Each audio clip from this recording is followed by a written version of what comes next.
ధన్విక అమ్మ ఈరోజు కార్తీక పౌర్ణమి అనమాట. ఈరోజు 2024 నవంబరు 15న ఈరోజు కార్తీక పౌర్ణమి. అయితే తులసమ్మకు మొక్కాలి, శివునికి మొక్కాలి, శివునికి భజన చేయాలి, ఇట్లా చేయాలి.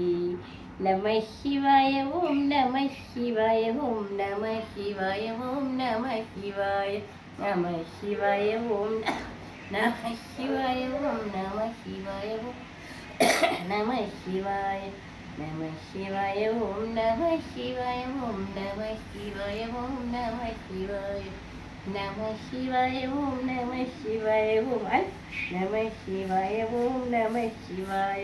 మా ధన్వికకు జ్వరం వచ్చింది, అందుకే ఈరోజు అయితే జేజాకి జే అని చెప్పాలి, శివుడికి జే అనాలి. జేజాకి పోదామా, మనము గుడికి వెళ్దామా? వస్తావా? శివాలయంకి వెళ్దామా?